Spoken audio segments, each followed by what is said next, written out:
Вітаю усіх учасників і гостей конференції.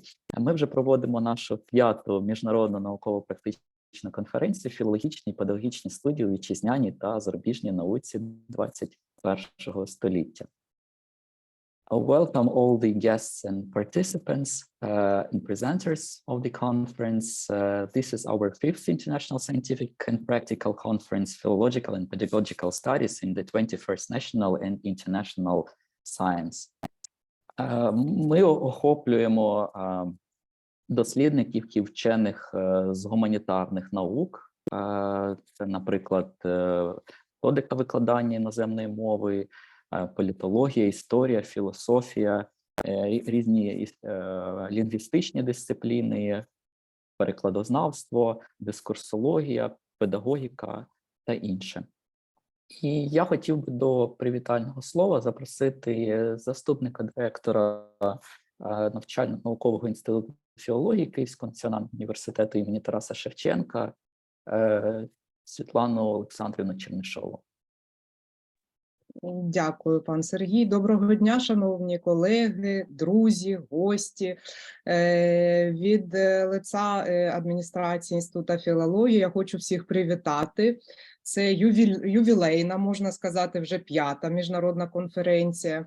Хочу також привітати засновників і організаторів конференції, подякувати за те, що в такий складний час ви знаходите можливість об'єднати наукову спільноту. І подивившись програму конференції, дійсно я бачу, що коло наукових інтересів дуже широке. І тому я сподіваюся, що плідна робота конференції надасть можливість обмінятися думками, поспілкуватись і зміцнити дружні стосунки, які вже за 5 таких потужних конференцій вже якось організувались і повинні бути розширені і зміцнені. Тому бажаю всім успіхів, дуже дякую організаторам. І всього-всього найкращого, спокійного, трудового сьогодні дня всім нам. Дуже дякую. Дякую, Світлана Олександрівна, за гарні слова, гарне привітання. І я хотів би запросити слово. I would like, on behalf of the organizing committee of the conference, I would like to welcome Lottie Baker, a regional English language officer of the US Embassy in Ukraine. Welcome. Thank you, Serhii. So hi and welcome. My name is Lottie Baker. I am the Regional English Language Officer, the RELO from the U.S. Embassy in Kyiv. Our office, it's designed to support and to improve English language teaching in Ukraine and also the region. This is an international conference, so I don't know if there are people here from other countries, but we also work with not only Ukrainians, but also Moldovans, Caucasus countries, Armenia, Azerbaijan, Georgia, and Hungary. And so together with my colleagues, Aliona Svitlana and Lilia Shilo, who some of you may know, so together we initiate, we coordinate projects that promote English language teaching. As a former English teacher myself, I happen to think that English teachers are some of the best people around. You can really see how teaching makes a real impact on individual students. And I also, as a former teacher, I understand somewhat the incredible workload and the demands on your time. And especially in unspeakably difficult times like you are in right now in Ukraine. I don't understand that, but I understand that teaching is a difficult job and that you're persevering. So I commend you all for that. And I commend you for attending, for participating in this conference. You are investing in yourselves, you're investing in your own professional development, and that will make you a better teacher, and it will give your students a stronger future. So thank you for being here. And I also just want to share quickly that it's easy to see why teaching may be important for students. It's not always as clear to see why English teaching matters for the US government, which is where I work right now. But it matters because a key pillar of our State Department is striving for mutual understanding. So understanding each other. And how do we come to that mutual understanding where we understand each other? We may not agree, but we at least understand, or we try to understand. We strive for that. And so we have to use language to get our points across, to communicate. And for better or worse, we know that English is the lingua franca, so the common language of our world today. And so we know with English, Ukrainians can understand Americans better. And even more importantly, Americans can understand Ukrainians better. And so the United States is lucky, I guess, is fortunate in this regard, because we have so many English speakers, and we also have experience with teaching English. We have many immigrants in our country, in the United States. And so we have lots of English teachers who teach these immigrants. And so we use this English language teaching, this tool we have to help others, to build the capacity of others in other countries to learn and use English. In Ukraine right now, the US Embassy, it's focused on several priorities. One of these 5 priorities is providing humanitarian assistance that prepares Ukraine to rebuild after they win the war. So English is part of this. English will enable the youth, the young people today, to take part in international leadership roles, to engage more meaningfully with the United States, with the EU. And English will also help Ukrainians. It'll give them the capacity to tell their story, tell their perspectives to a wider world that may not speak Ukrainian. So I'm very happy to be here to offer my support in this conference. I want to share just briefly before I finish a couple of programs that our office supports to help English language teaching in Ukraine and the region. First is our English language fellow program. It's a 10-month program, and it brings highly trained TESOL professionals. All of these professionals have teaching experience, they have master's degrees, and it brings these teaching professionals to Ukraine, to other countries, to teach English. And now since COVID, and now since this war, we have virtual fellows, virtual educators. So we're able to have Americans who teach directly, Ukrainians, and teach English, work with teachers virtually. And so we have 2 here at Shevchenko. I see Bailey is here. And then we also have Sarah Schroeder, who is in a different department. So, I'm pleased to see that. A second program we have is called our Access program.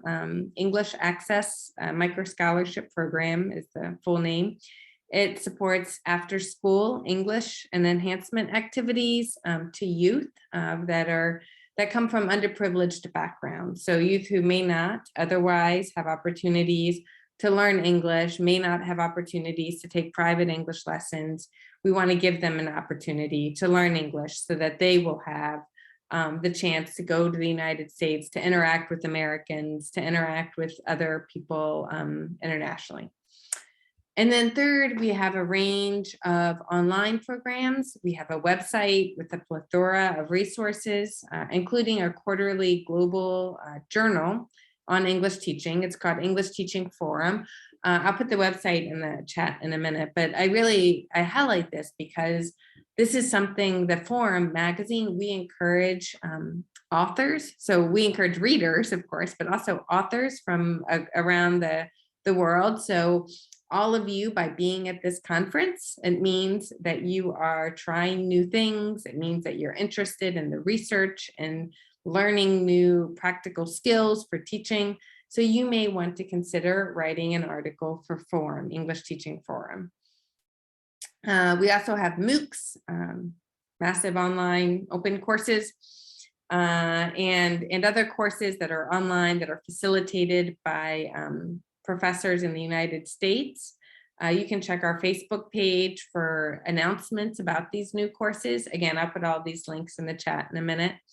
And again, these are all of our resources are free to you. They are open source, and they're on our websites.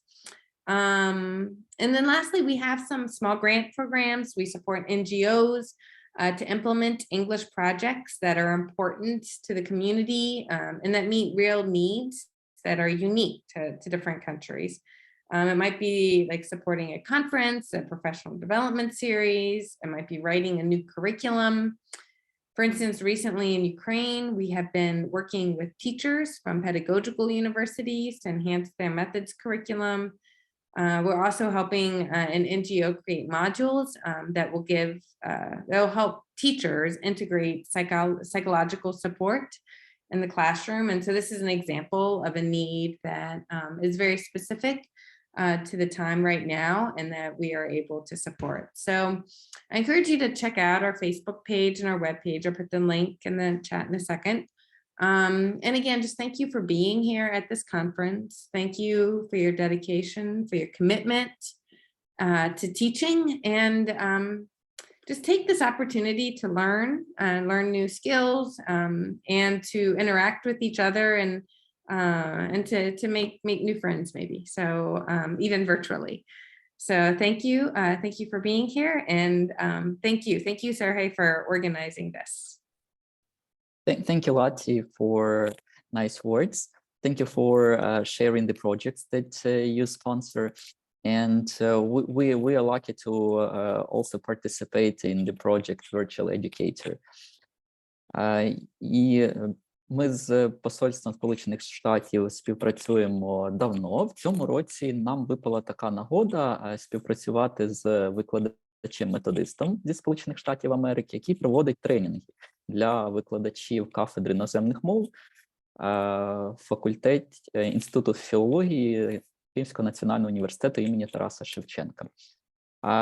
Під час тренінгів викладачі знайомляться з новітніми технологіями онлайн-навчання, а також використання різноманітних мобільних застосунків, освітньої платформи Canvas, далі навчальних форумів, текстових відеомесенджерів, особливості оцінювання і тощо. Якщо у вас ще не було нагоди відвідати, будь ласка, я посилання надішлю у нашому чаті. І також Лотті вже надіслала в чаті сторінки, де ви можете подивитися про різноманітні програми для викладачів та студентів іноземних мов. Крім того, ми проводимо спікінг-клаби, розмовні клуби для студентів і викладачів університету. Тобто дуже гарна нагода покращити свої навички і навички ваших студентів. Зараз я хотів би запросити до слова завідувача кафедри іноземних мов історичного та філософського факультету Вікторію Віталіївну Шабуніну.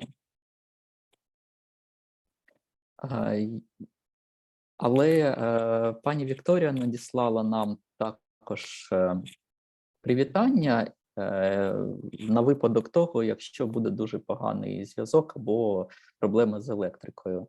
Тому я пропоную, так, Вікторія Віталіївна, якщо ви не проти, то я пропоную подивитися привітання. Так.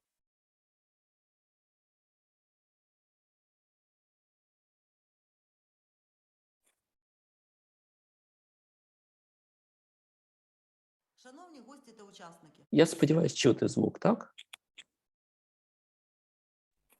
Так. Дозвольте привітати вас з відкриттям 5-ї міжнародної науково-практичної конференції «Філологічні і педагогічні студії у вітчизняній та зарубіжній науці 21-го століття». За 2 роки, впродовж яких відбувається цей науковий захід, ми змогли зрости, піднятися на якісно новий рівень. Коли відбувалась перша конференція, весь світ було уражено страшною хворобою – ковідом. Це був жахливий виклик для всього суспільства, по всьому світу. Але ми змогли згуртуватися, об'єднатися, заради єдиної спільної мети, задля того, щоб наука і освіта просувалися впевнено вперед. І нам це вдалося дуже успішно. Ми змогли опанувати різноманітні технології, техніки, методики викладання іноземних мов. І все це не без того, що існувала і існує наша єдина платформа, наша конференція, де ми можемо обмінюватись цікавими ідеями і думками. На жаль, 24 лютого цього року Росія напала на Україну. Це ще найбільш жахливий, жорсткий і жорстокий виклик для нас, для України, для всього світу. Україна сьогодні є країною, де вирішується не лише національне, а й світове майбутнє. Кожен з нас на своєму фронті робить все, щоб створювати надійний, міцний тил. Тому нехай і це наше свято науки сьогодні стане ще одним кроком задля нашої спільної великої перемоги. Я вам всім бажаю гарного дня з цікавими ідеями.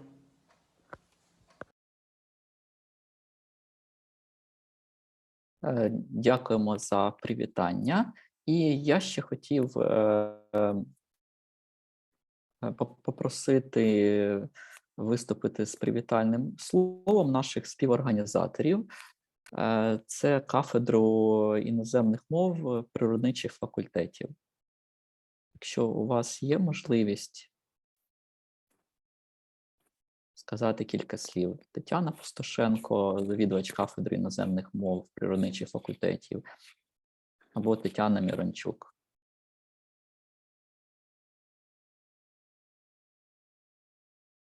Мабуть, теж певні проблеми з електрикою. Але я думаю, що Тетяна Мірончук, вона буде проводити засідання секції щодо дискурсології, перекладознавства та літературознавства, і, можливо, до цього часу буде можливість поділитися своїми враженнями. І я думаю, що ми можемо розпочинати з нашими презентаціями. Я хотів би запросити нашого віртуального virtual educator, Bailey Webster. He is now in Turkey, teaches at Yasar University, if I'm not mistaken. Okay, so my Turkish pronunciation is good. Okay. The topic of his presentation is big ideas in ESP, enhancing learning objectives. Welcome, Bailey, the floor is yours. Thank you, and thanks for everybody who helped to organize the conference here today. Thanks for everybody for coming.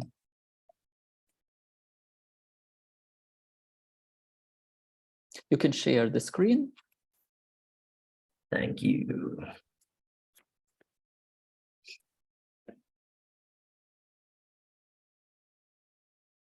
Oh, yeah, so as Serhii said, the title of my presentation today is Big Ideas in ESP. Big Ideas being kind of a term in a well-known textbook on pedagogy called Understanding by Design. Just a quick announcement before I begin. This pedagogical approach is not specific to language learning. So if anybody is not particularly in ESP, there still will be some ideas that should be helpful for you, at least I hope. So yeah, thanks for everybody for being here. Thanks particularly to Serhii for inviting me and encouraging me to present today. So I'll just introduce myself briefly. little bit about my education. I have a bachelor's in German and a master's in teaching English as a second language. I've taught now in 6 different countries. I've been teaching since 2009.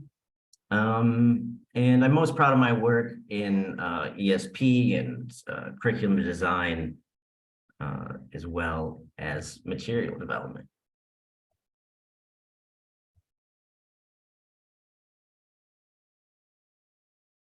So just a quick overview of what we'll be looking at today. I'll briefly go over the 3 general approaches to creating curriculum. I'll talk about some particular challenges that ESP faces, particularly at the university level. We'll get into the backwards design process a little bit, but we are going to be focusing on the first stage of that process, as I feel that stage is the one that has the most to offer, language education in general. I will do my best to apply some of the principles laid out in this textbook, Understanding by Design, and some of the literature on and connected to this approach. And then we'll see if we have time for questions and comments. All right, so just a brief overview of different design approaches. First, forward design emphasizes knowledge and content, and it sets out those things first. And this is the jumping off point. This is the starting point for this approach. Central design is what is currently most popular in language teaching. It emphasizes methods and activities. Through these methods and activities, students interact with knowledge and content. And then today, the topic of our presentation, backwards design, focuses, as the title, as the name suggests, backwards. It looks kind of first at our overall program goals and course goals, what we want students to walk out of the classroom with, and then decides on some learning outcomes to demonstrate that knowledge. So forward design in ESP might look something like this. Curriculum designers would get together, identify some linguistic topics, some linguistic content, grammar and vocabulary that they want to target in the course. They would set out some topics that they would like to cover. Currently, I'm teaching here political science, and I'm doing a unit on freedom of expression, for example. So lay out some grammar and vocabulary points and some topics, and this would be the basis of making the syllabus. Yeah, what do we want them to know, and then put it in to some kind of logical order. Then teachers would focus on what methodology they want to use, and then last in this approach is usually assessment. Right, advantages are that this approach is a more traditional approach. So we're all quite familiar with it, even just implicitly. But it has been used and is used very frequently, probably most frequently still today in a wide variety of disciplines. Particularly in ESP, this approach has been able to make use of some recent developments in corpus tools, recent development and interest in corpus tools to do some really interesting work to identify crucial vocabulary, as well as grammar structures. specific to different domains, which has been a really valuable contribution to ESP. Yeah. Some of the drawbacks are just that our overall learning goals in language are so vast, they're so big. To reach an intermediate level in a language, according to some of the research, suggests that an individual learner needs more than 5,000 words. To be comfortable in an academic setting or reading a novel, for example, research suggests that learners need 8,000 words. And this isn't a realistic target for students to achieve in the classroom. It's not a realistic target for curriculum designers to try to pound in 500 words into their lessons, or 5,000 words into their lessons. Yeah. Because this approach first starts with knowledge, it tends to lack an emphasis on building implicit knowledge, which is necessary to make use of these words in fluent conversation, right? And likewise, lacks an emphasis on communicative competence. Central design focuses on methods and methodology. This is currently the most popular approach in language teaching. By methods, I just mean the kind of the ideas and the principles that we as language instructors bring to the classroom, and how that informs what we do in the classroom. So the current approaches are, for example, communicative based teaching, and this focuses a lot on activities. Yeah, our current methods really emphasize, and they importantly emphasize interaction with students, and this is the starting point for most teachers. Then they may select the topical content, particularly in ESP. Then you would lay out what kind of topics you'd like to cover in your political science course, for example. From that content, you'd probably draw the linguistic concepts, vocabulary, and grammar out of the texts that you'd be interacting with. Right, the great benefit of this methodology is that English teachers and language teachers really have a lot of different activities in our toolbox. And then usually these activities inform the type of assessment that we would choose. Right, as I said, interaction is really important in language learning. It's crucial. And it's crucial for developing skills and making vocabulary and grammar knowledge implicit, so that it can be used in a fluent manner. And it gives students a lot of opportunity to practice communicating for different purposes and in different situations. So I'm not at all advocating for the abandonment of it here today. It also has affective benefits. And I think we as language teachers and learners ourselves kind of understand that because the process of language learning is so daunting and long, you have to have a good attitude about it. You need to be excited about learning a language. And I think the current methodology does a good job of giving students a positive experience in the classroom, and developing enthusiasm and in having some fun that's necessary for learning language.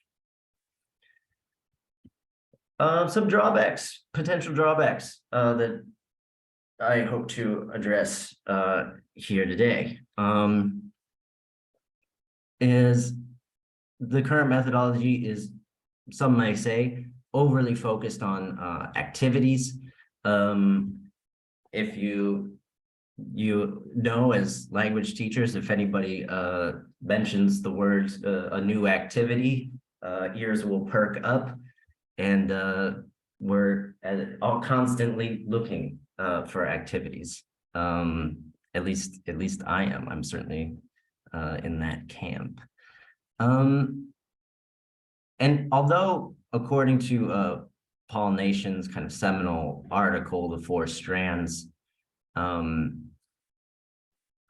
although this methodology addresses about 75% of what he suggests should be done in the language learning classroom, he also advocates that about 25% of the time, we should be focused on more overt, knowledge-based activities. And I think that some of these ideas I'm about to present to you today fit in with that. Right, another potential drawback of central design curriculum, such as communicative language teaching, is that they might not be very efficient. Teachers can tend to get so focused on activities that the activities lack focus. They leave students walking away from the activity, kind of questioning what it is that they can take away as a larger understanding. And it does, I think, place high demand on learners to be autonomous. And while that's true, I think that the backwards design approach can help them to be better autonomous learners. So backwards design overall looks something like this. The process starts with identifying desired results, identifying learning outcomes, things that at the end of the semester we want students to leave our classroom with. At the end of our programs that we want the students to be able to take into the real world. And so it really tries to get us goal-oriented. Right, the next step in the process is to determine acceptable results or acceptable evidence of our results. So essentially assessment. And the third stage is planning learning experiences, where I think language teachers are some of the best learning experience planners at the university level. So I am not going to talk too much about that today. All right, some advantages of backwards design is, as I said, it's heavily goal-oriented, and therefore it's really useful when the goals are quite clear. So this is a design that, when used in ESP, is used in frequently in vocational training. Recently, I've been taking a course through English language programs, and it's a course on designing ESP curriculums, and there's a particular case study on disaster, a ESP course for disaster management, and they employed this methodology, or sorry, this curriculum design approach. So it's very goal-oriented. Right, it emphasizes the outcomes, and I think it has some real use for us in assessment. But what most excites me about it is that this approach emphasizes an insightful understanding of language and communication, which is what brought me to the field and got me excited about it. It is not without its challenges. However, as I said, backwards design is not directed at the field of language education. It's a more general pedagogical approach situated in an American context where there are usually clear standards that different disciplines need to abide by, such as history across the United States at the high school level has certain learning objectives that all schools are attempting to reach. But in ESP, these are lacking, these kind of these goals. So we kind of have to create them ourselves. This approach is also time and resource demanding. To do it in the best possible way, you should undertake a thorough needs analysis and really get a lot of input from faculty members in the different disciplines, which in my personal experience at a few different universities is often a challenge. Right, so let's look at some of the particular challenges for ESP at the university level for courses that are designed around the student's department, their major. ESP is a relatively young field, and it's not very easy to find standards, as I was mentioning. You can't easily go online and find learning outcomes for political science students in the field of language education, English language education. Right, as students are grouped by their majors and departments, that does narrow our focus, but still students have a wide variety of goals. Some students may be focused on finishing their bachelor's degree and getting into the workforce, finding a job. Others may be looking at taking a more academic path, and also majors and departments offer a wide variety of career choices. So the exact result is a little bit nebulous. There's a heavy load on ESP instructors, I would say. They often have to teach multiple disciplines without or with very little training. And as I said, limited input from faculty members about what content might be most important, what critical thinking skills might they be working on with their students or would like to see improvement on in their students. So that's a challenge as well. And then finally, or even a lot of English teachers and certainly people outside the field frequently tend to believe that language educators are simply skilled trainers. So let's look at overcoming some of these obstacles. We'll look at the first three that are kind of centered around defining our goals for ESP courses. As it's a young field and not that much literature is available, we probably need to look outside of it a bit to find some course goals.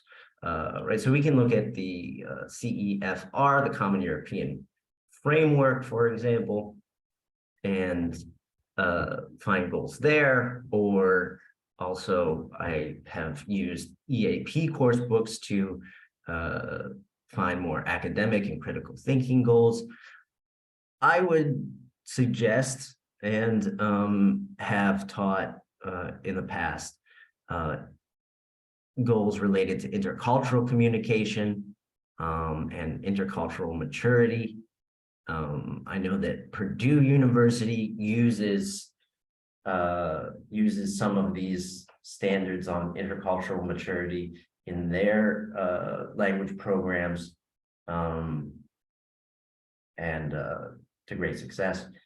Kind of for your reference, and you'll see at the end of my presentation, this is a great article to kind of get yourself introduced to the concept of intercultural maturity, and I'll refer to it later.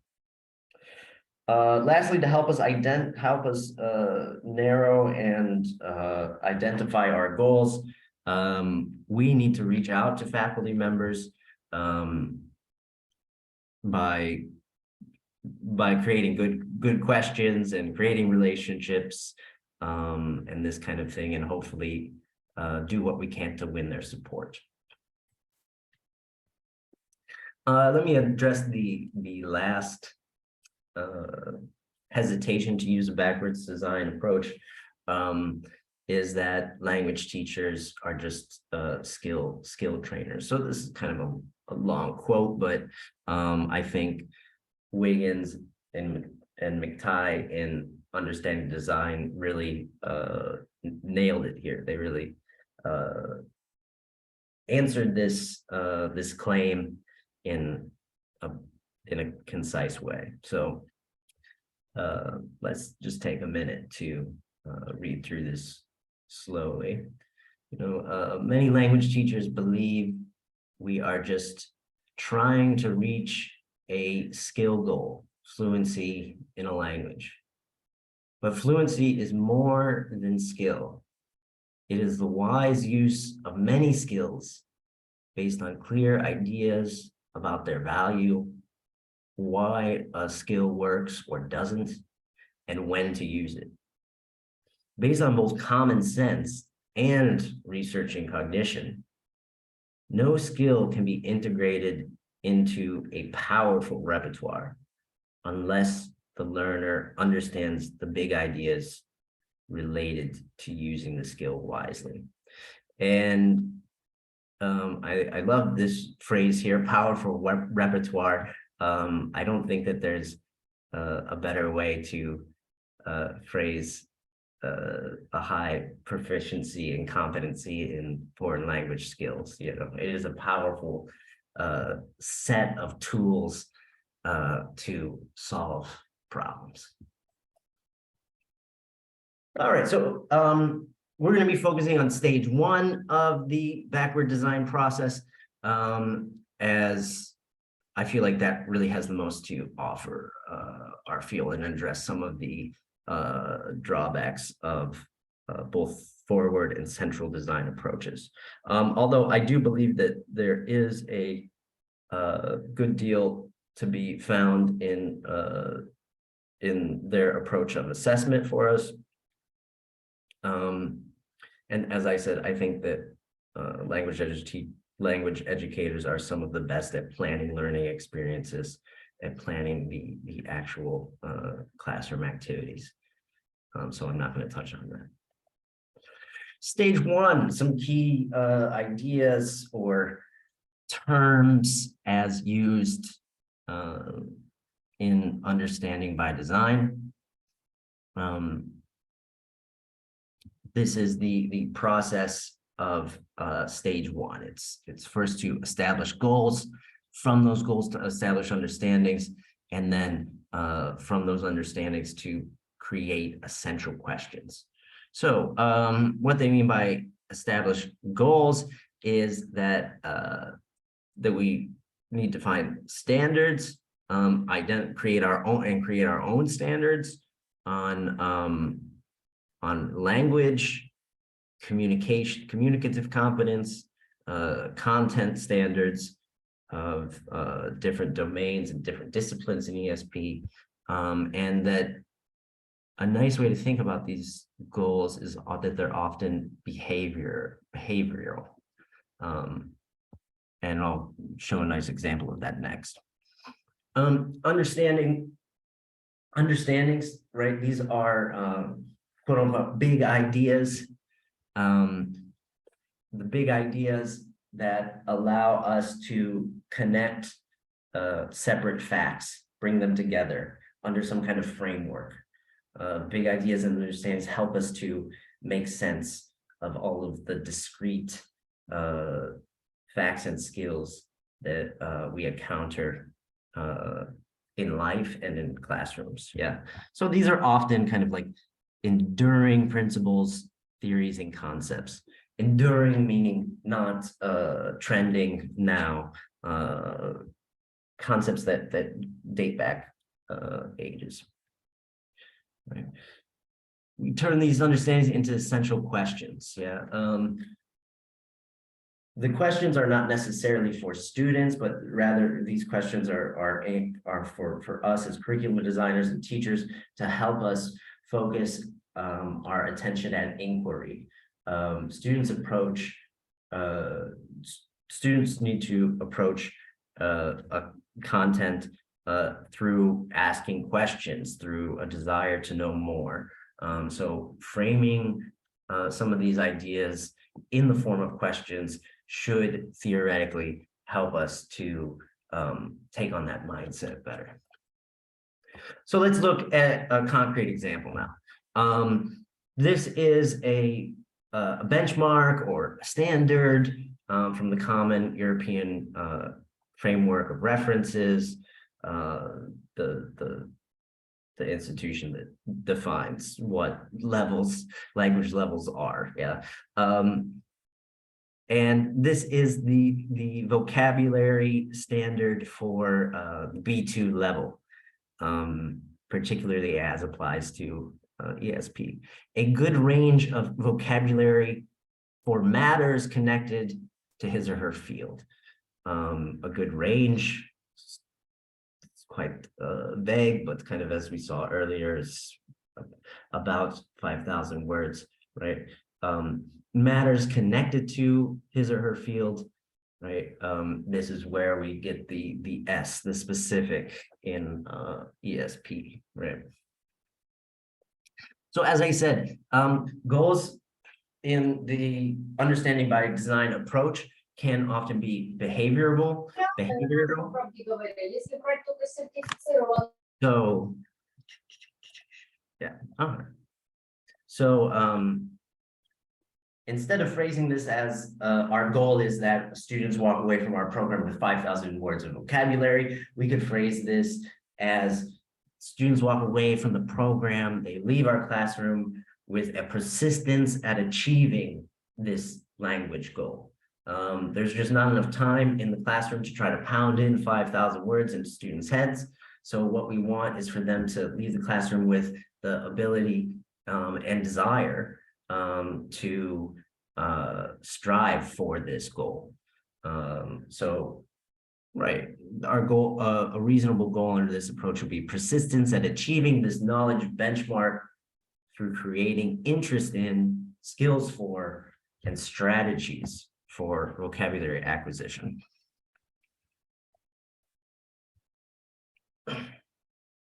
So, what are some of the understandings and big ideas that might help students to do this? I've listed out quite a few here. Yeah, certainly. Yeah, let's take a look at let's just take a look at the second and third here for matters of time. Right, there's patterns and relationships to words. Words have connotations. They don't exist in isolation.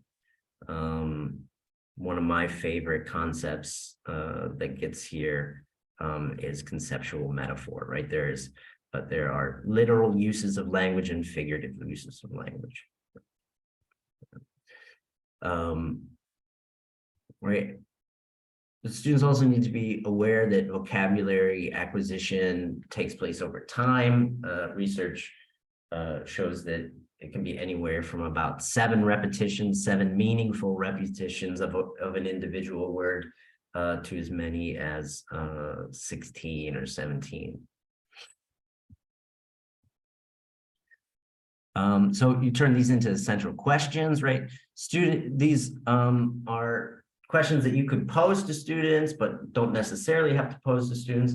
They're also not really intended to be answered, right? These are kind of questions that students wrestle with over the course of the program, over the course of their language learning lives, you know. So instruction should help aim them at being interested at answering such questions. Yeah. So when and why do connotations exist, and how can they be identified? Right? What patterns exist that alter the meaning of words? When, why, and how is figurative language used effectively? So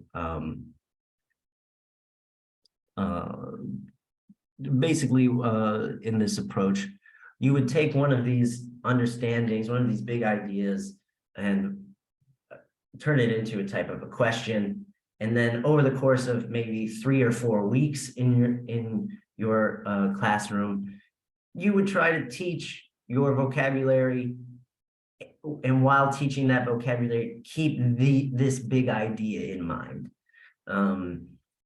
Try to focus for those 3 weeks on the figurative nature of some of the vocabulary items that you're teaching, and ask students to identify examples of that, when, why, and how.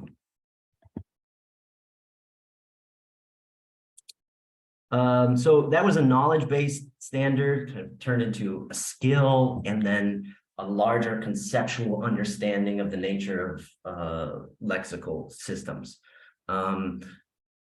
And I was able to do that with the help of a lot of the materials in the textbook Understanding by Design. This is them taking a skill-based goal. So I've just done a knowledge-based goal. Here's a skill-based goal. A little bit easier to do such with a skill-based goal, and they did it fairly well here themselves. So I won't. So I'll let them speak to this kind of example.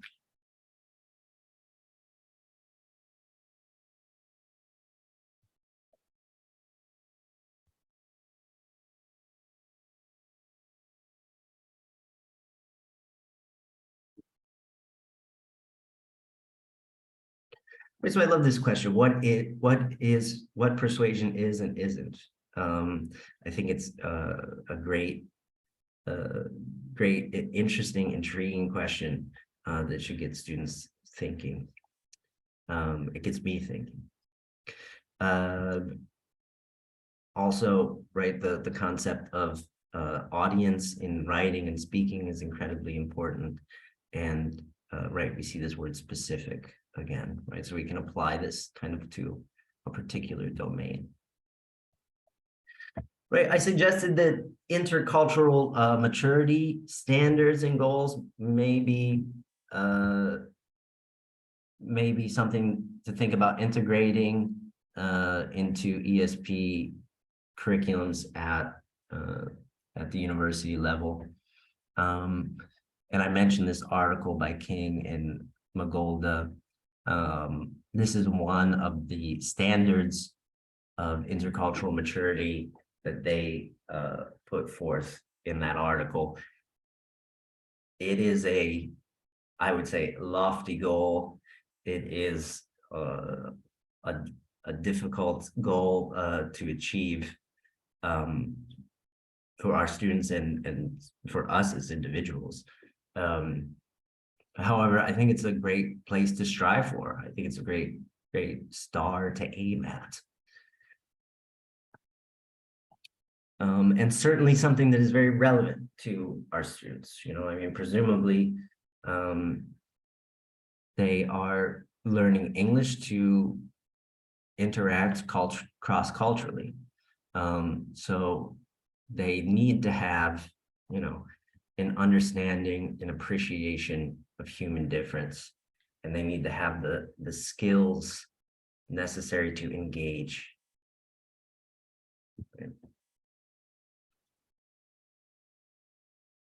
Right, understandings of value systems, cultural framework, building self-awareness in them of how much does your culture influence your identity. Being aware of cultural dissonance and when maybe it's creating a problem. Is your misunderstanding a result of disagreement about a certain topic, or is there maybe some kind of cultural undertones there? Yeah, I think that these are this would be helpful goals for our students in communicating academically or professionally in the future.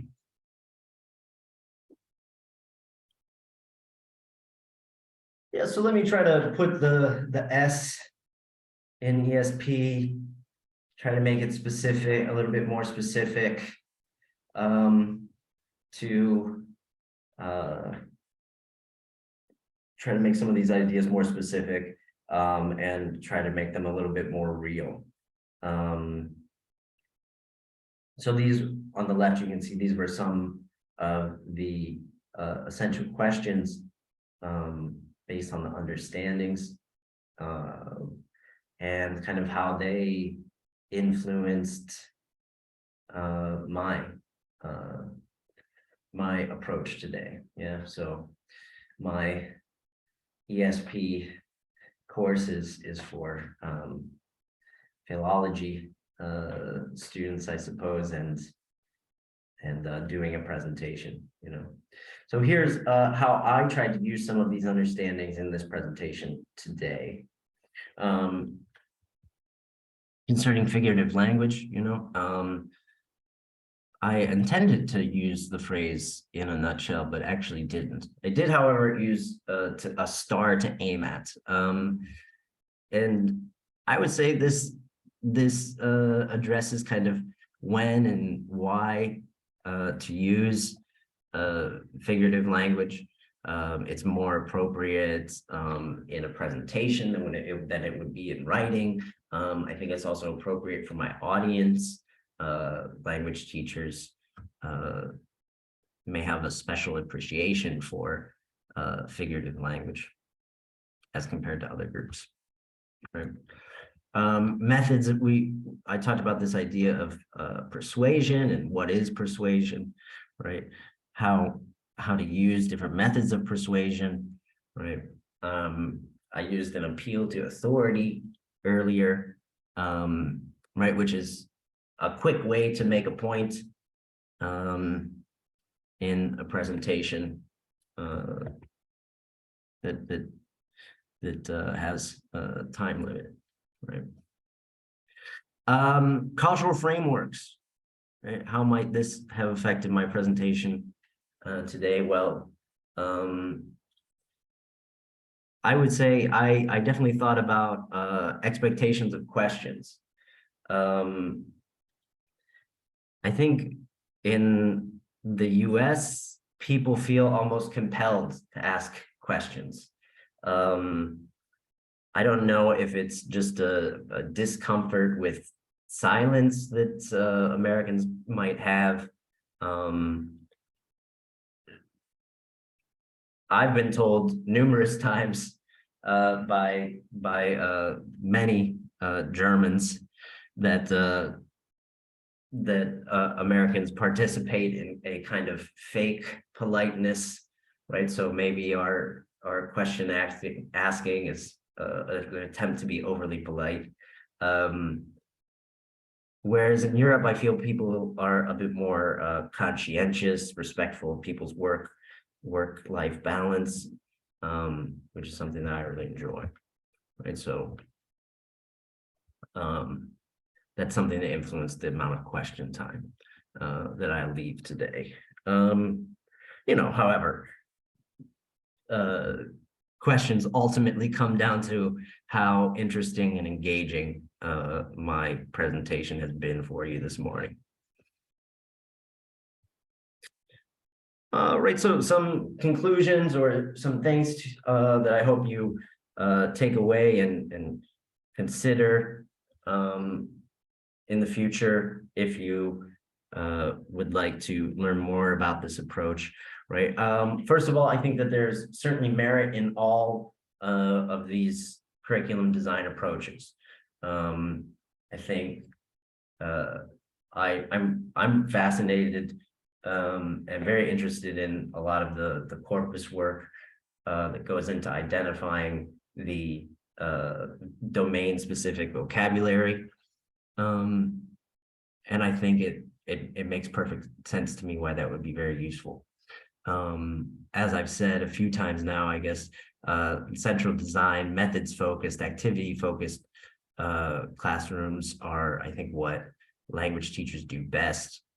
But I think that backwards design brings a little bit more intellectual curiosity and gives students a mental framework to attach the different vocabulary and grammatical items that we want them to take away, as well as help them to be better autonomous learners. I think I've kind of identified this need for research and publication in ESP standards. And I think backwards design would be helpful in identifying standards for us, right? Yeah, as I alluded to, these understandings should build retention and autonomy. And if you're interested in this approach, I would suggest also looking into some of their ideas of assessment, which I think are really good. Here are some of my references. Like to just draw your attention to the main text that I've used here at the bottom of the screen. This is Understanding by Design. It is the seminal work on the backwards design approach. I think it has something like 14,000 citations or something. And it's a great textbook. I'd like to just take a minute here to show you some examples from it. This one-page template is a great kind of introduction to this design approach. I like that they've wrapped it up into one page. And yeah, it just gets you thinking in a different way. It gets you thinking and approaching your lessons in a different way. This is kind of well, this is more designed for like a unit plan of maybe 3 or 4 lessons together at least, than just an individual lesson. So keep that in mind. I also wanted to show you right, this template for helping instructors and curriculum designers to identify goals and break them down into different aspects to further investigate them, further define them. Lastly, part of the template that I used to unpack or break down this vocabulary standard from the Common European Framework was here on page 62 or 64 rather. There is a guide to unpacking standards, to making them more comprehensible. So thank you very much for your time and attention. Happy to take any questions if there are any.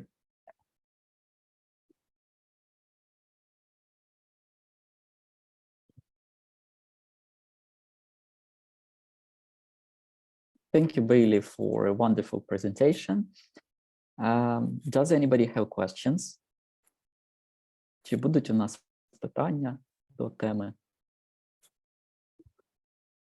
Bailey, I just wanted to say that it has been fantastically interesting and engaging. Thank you so much. I look forward to talking with you later about it.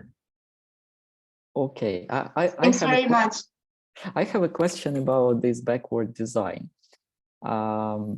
Is it difficult to, how much time can you spend to prepare lessons using not forward planning, but backward planning? Is it more time?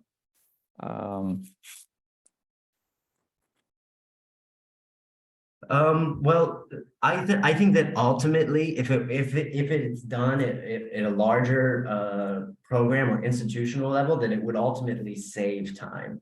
I think that we could identify goals that are that pertain to different disciplines. So we could easily identify goals that are appropriate for political science students or students studying information science or what have you.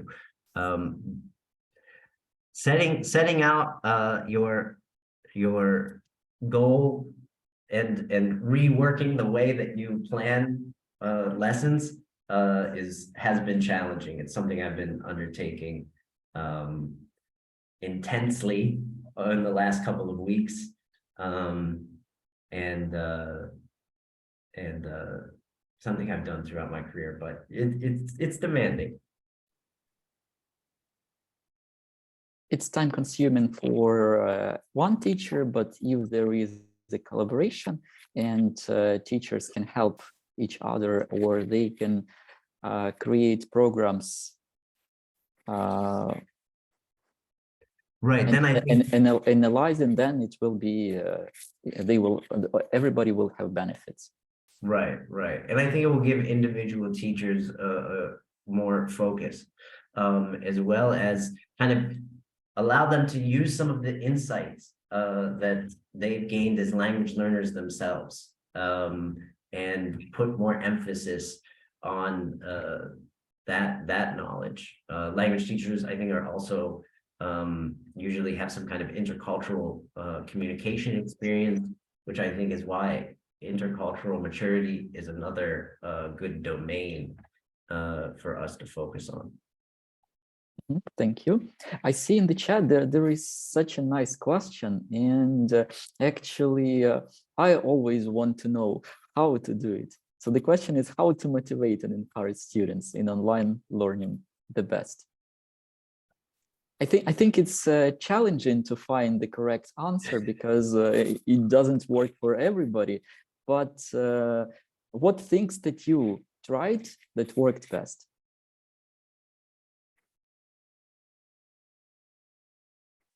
I mean, I think that well, concerning backwards design, it's kind of closest in our field to task-based learning.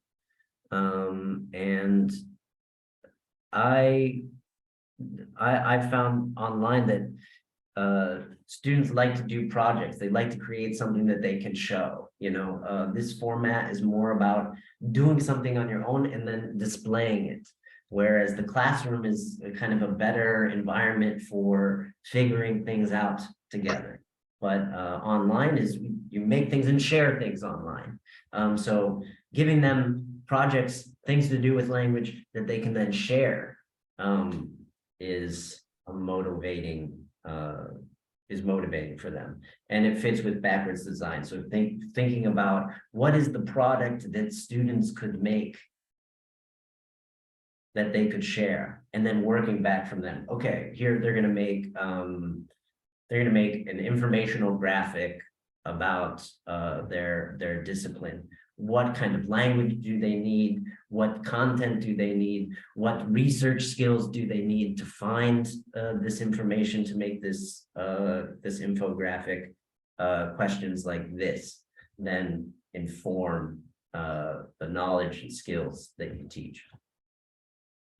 So again, it's something like backward planning. You are thinking about learning outcome, learning output in the form of graphics or some product, and you are creating some steps to achieve those outcomes.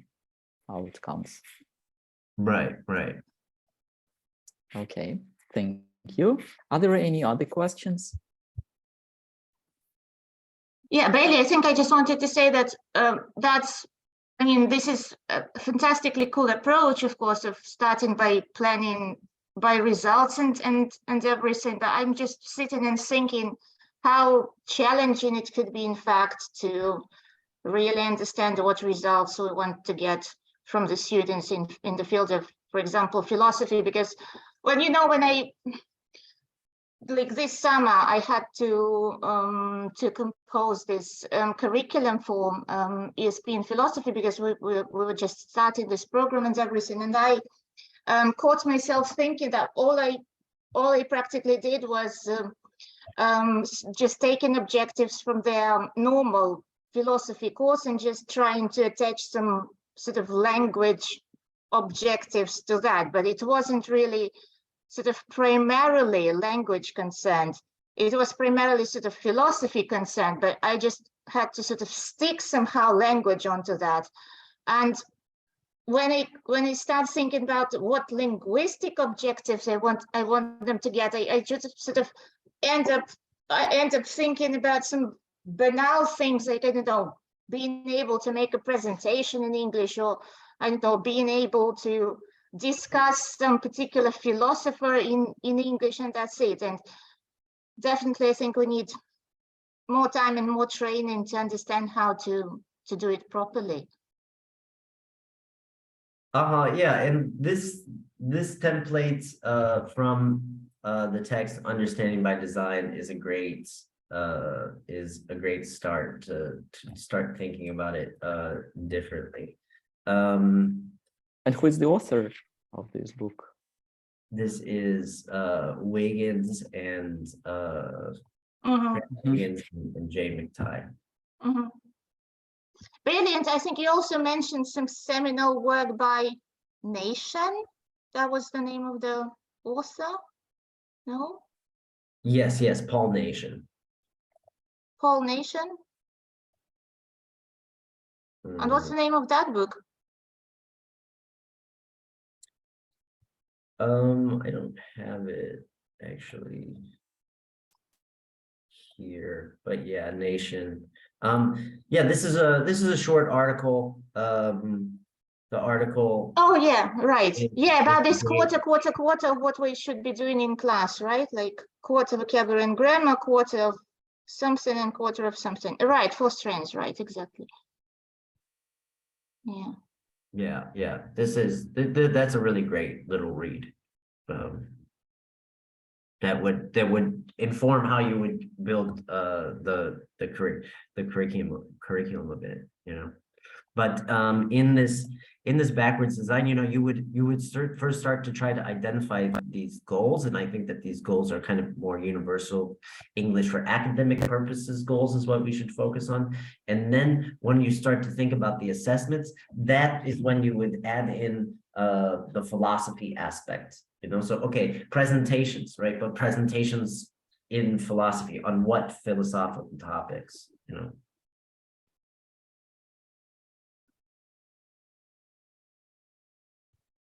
Thank you very much, Bailey.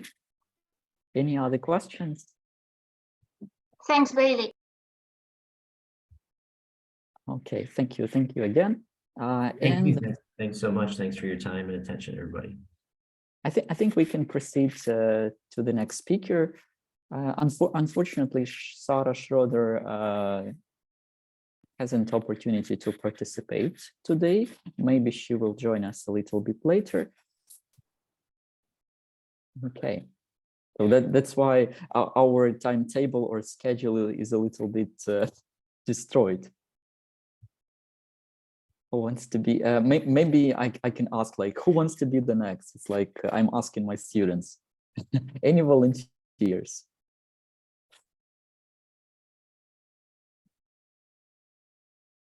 Or I can show my presentation while you're thinking. Please do. Okay.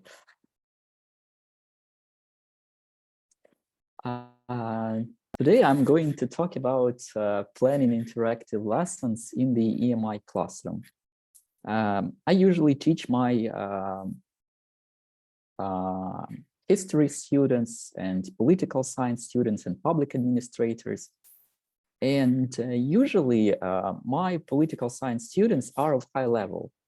Their level at the beginning of the first year of studies is upper intermediate, sometimes advanced. And we usually teach ESP classes to such students, English for specific purposes, or професійно орієнтована англійська мова. But still, we have some aspects when we have to pay attention to grammar, when we have to pay attention to vocabulary, when we have to pay attention to communicative skills and speaking, reading, listening, and writing. Writing some presentations, articles, and so on. But I think some of these general English aspects are not necessary for them because their level of English is pretty high. That's why I started to think about new approaches that can develop their 21st century skills and be ready for their workplace, for the profession or for the job that they are studying.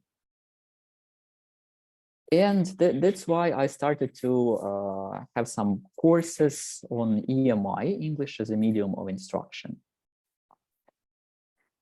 And before I start to show you some planning, I would like you to write down the elements, like a typical elements or important elements of the lesson.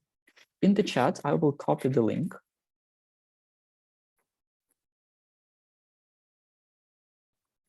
You can join the link and write 3 important elements of your lessons.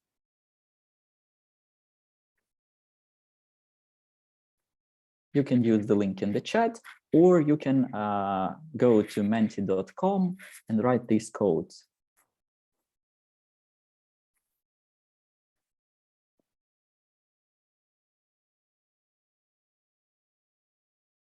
Like we're trying to do our my presentation a little bit interactive because the topic is about interactive activities. So please join this link and write the elements of a lesson.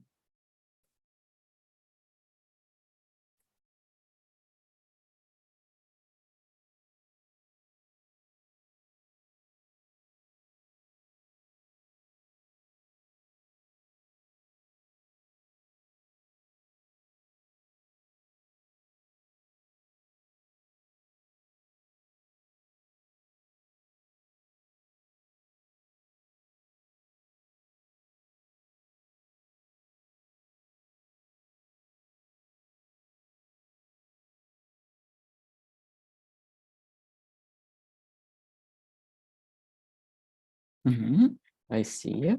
Okay. Like presentation, teaching, practice, leading, and feedback. Any other elements?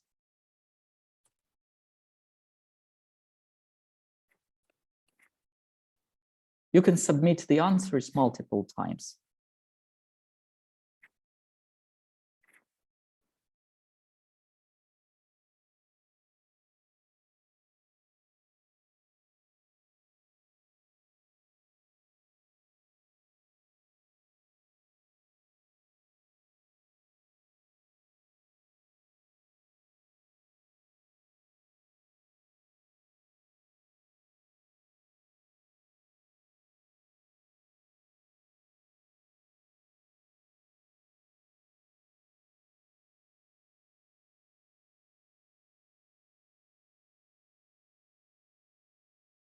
Okay, we have more words like introduction, conclusion, warm up, test, practice, presentation, main body.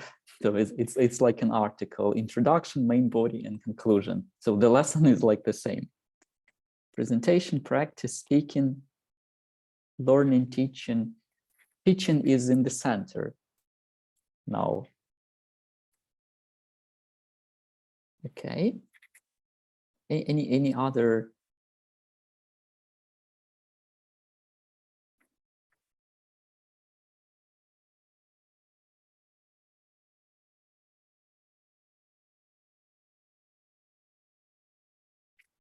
Okay, so we can see these are the elements of a lesson.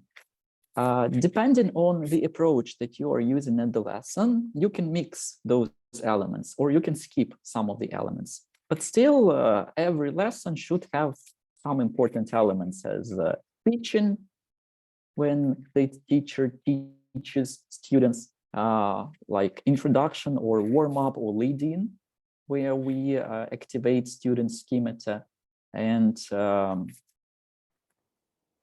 paying attention to their background knowledge to introduce the topic of the lesson. And I see also some assessment, feedback, right?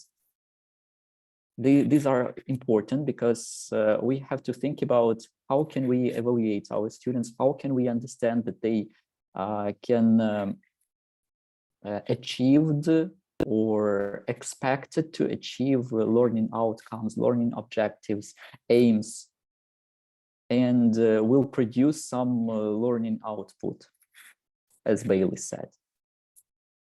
And also one of the important elements is also practice. Students should practice. If we are talking about EMI class, English as a medium of instruction, the first which comes to the mind that it should be like a lecture. You should lecture some aspect of your discipline in English. Without any students' practice, without any assessment. But this is on the first point of view. Okay, I will proceed to my presentation.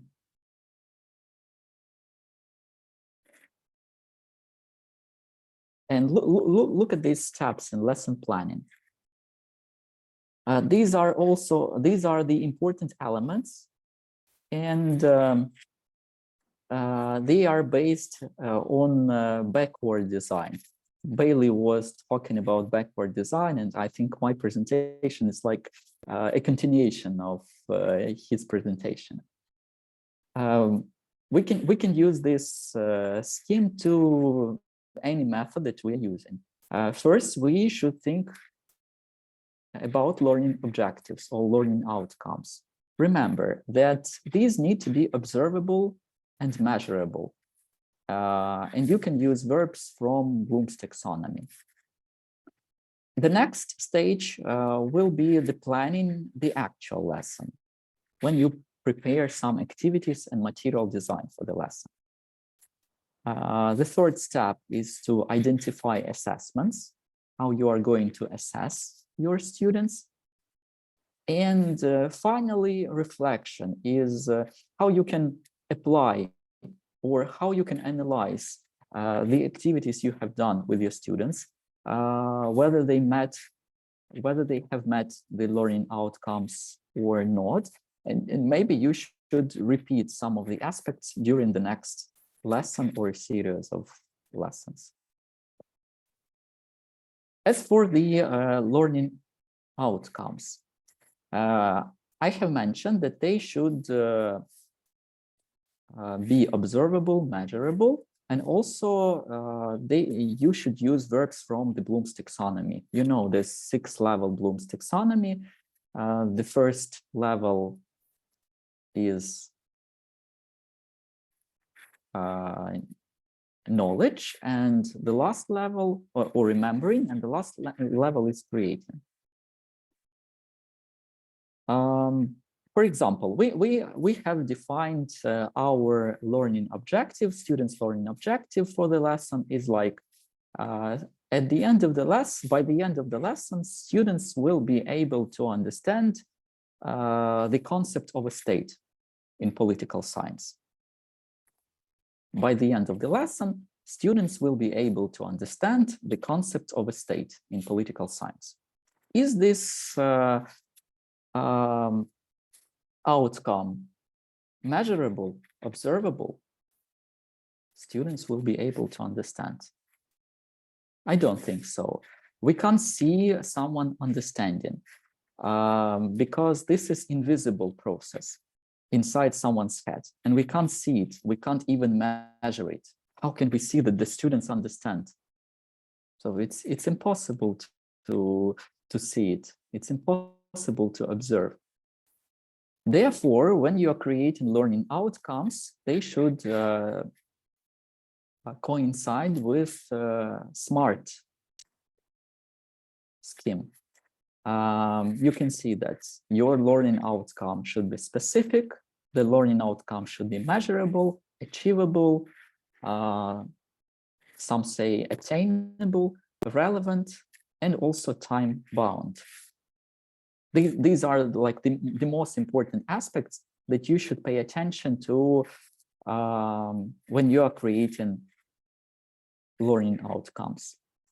Initially, writing learning outcomes, smart learning outcomes, may seem a time-consuming task, but it is time well spent. With clear objectives, we can begin to outline sections of our course or our unit or our lesson and determine tasks and activities for a lesson. We can also use our objectives to create formative and summative assessments as well.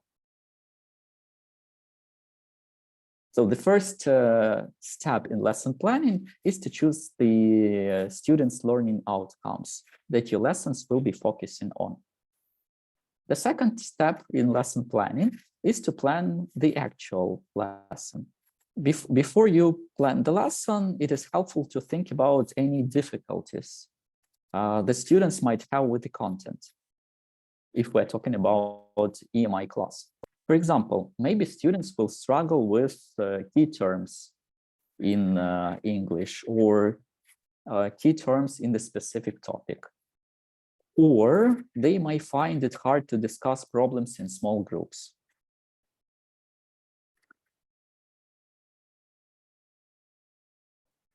Here is the template that you can organize your class or the elements of the lesson.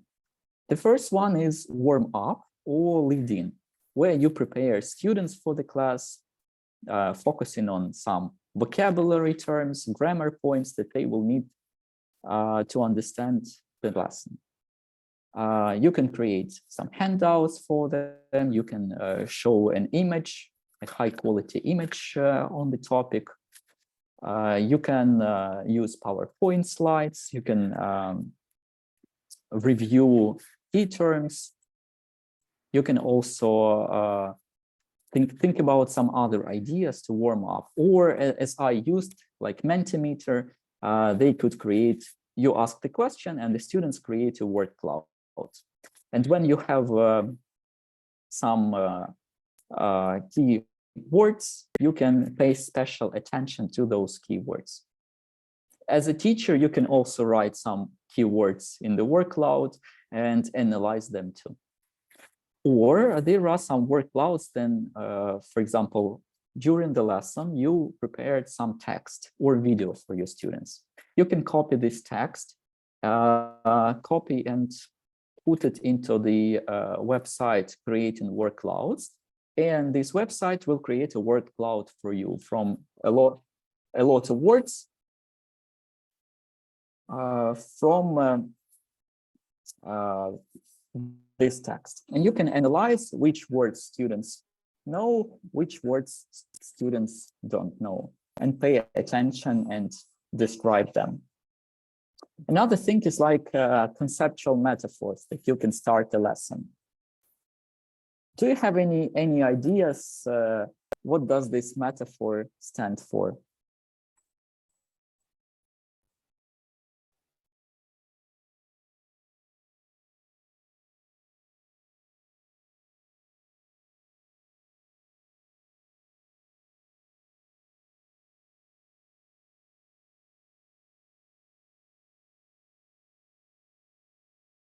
If we think that if we take into account that this metaphor can represent our teaching and learning.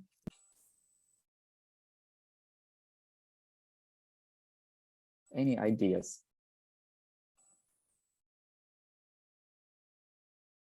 Yeah, thank you for your messages in the chat. Wasting your effort in vain. So it's like the teacher, if they don't pay attention to students' needs or some vocabulary that they don't know and they start to lecture, the students will not understand.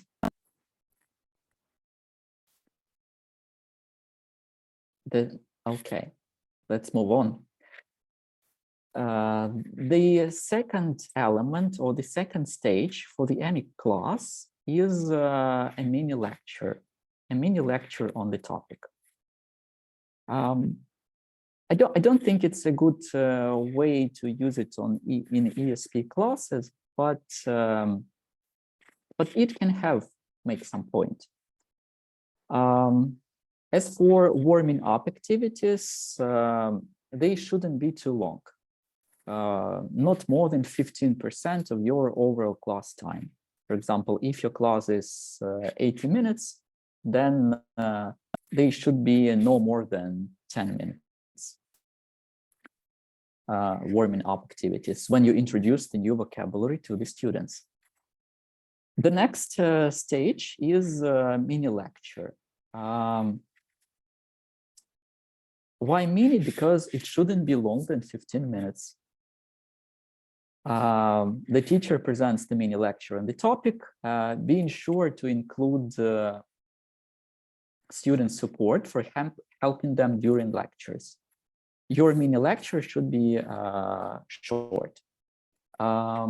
What is more interesting? Students can write in the chat, or they can write. So if it's an online class, if it's a class at university, you can use a projector and such poll everywhere website. And students, when they have questions during your mini lecture, they can write them in this poll everywhere or a Zoom chat, so that the teacher can respond if students don't understand something. As for ESP classes, mini lecture is not a good way.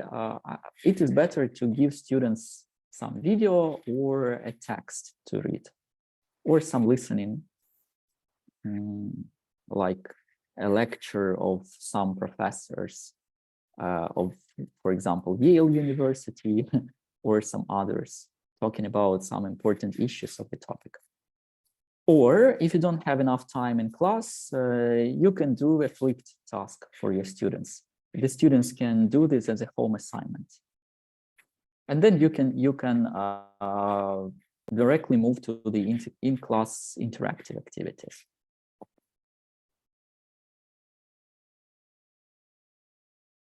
Okay. As for the third step, these interactive activities will allow students to develop their English skills and the content knowledge, or the skills that they need in their profession. You should allow as much time as possible for this step, and you can do more than one activity if the time permits. And finally, you can finish your class by regrouping to summarize activities, to summarize the content at the end of the class.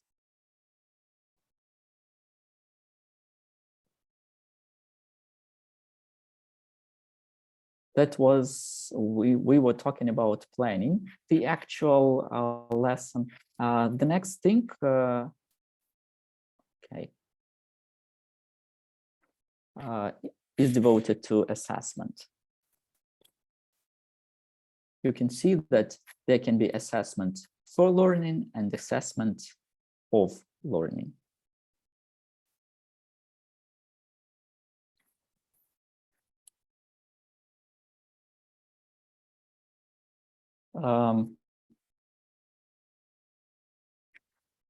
For example, assessment of learning when you give marks to your students. It's a summative assessment, or they are writing a test, they're writing an exam. And at the end of the test, you will have marks for the course. Or there is another way, is like assessment for learning. This is assessment, a formative assessment that you can do, for example, during in-class interactive activities. You can give students a chart to complete during the class in small groups and collect the chart at the end of the class to determine how well students are learning the content. You can create, for example, rubrics. Okay, I will show you. I can't.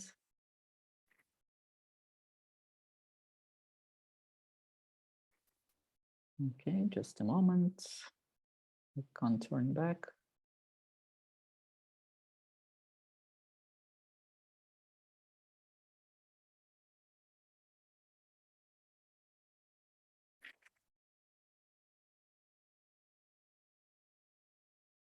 For example, you can see one of the rubric to, it's like a task for students. They choose the country, analyze the mass media on how they present the image of Ukraine during the large-scale war on its territory. And they will prepare the presentation on the portrayal strategies of the image of Ukraine in world mass media. On the left side, you can see criteria like information, organization, understanding of the topic, use of facts, statistics, presentation style. On the right, there is students' level that they can achieve for each criteria. Students can be experts, can be proficient, or can be novice or beginners. We don't say like excellent, good, satisfactory, and satisfactory. I think it's order to motivate students, to encourage. Instead of satisfactory, we can say novice. So you are just a beginner in this field. For example, for a good mark, you're an expert, but you're a proficient. But in order to be an expert or have an excellent mark, you have to do this, this, and this. Under each level, you can see the description for that level, for that criteria. Okay. For example, if students are expert in the criteria of organization, that means that all arguments were clearly tied to an idea and organized in a tight logical fashion. If they are novice in organization, all arguments were clearly tied to an idea, but the organization was sometimes not clear and logical.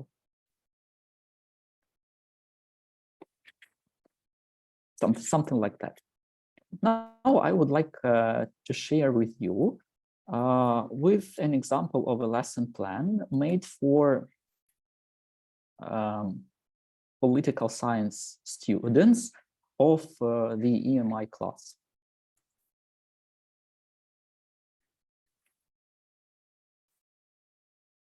Okay, just a moment.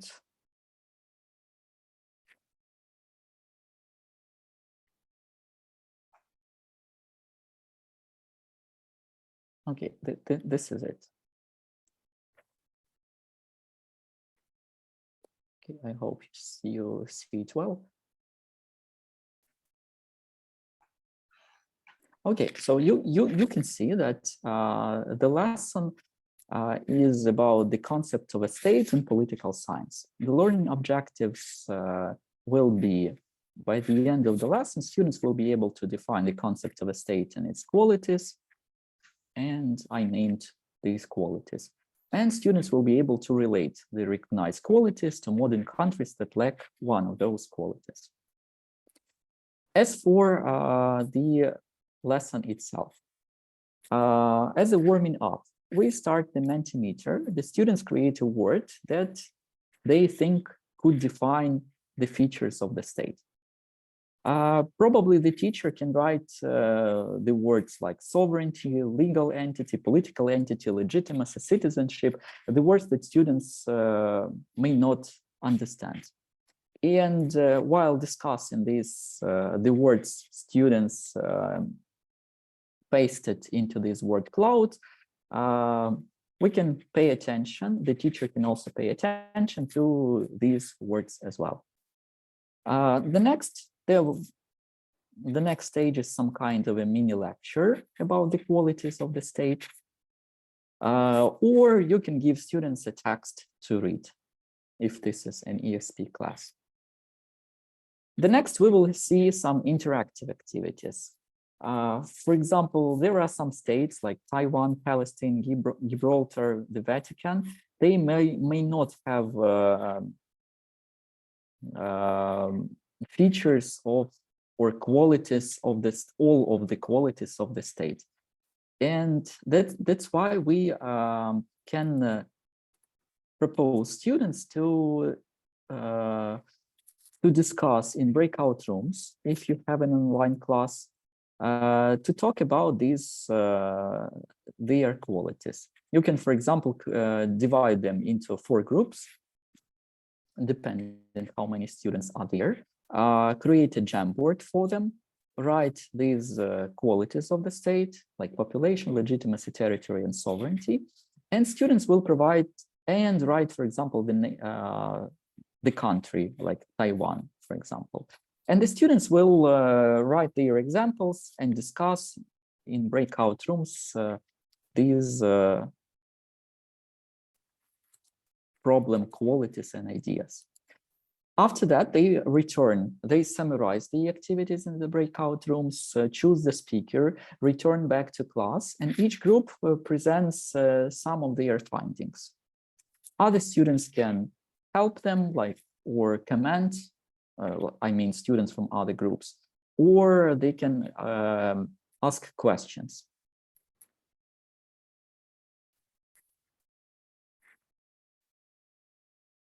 The next thing, if we have time, we can do a mini lecture or another text or another listening or another reading activity or video.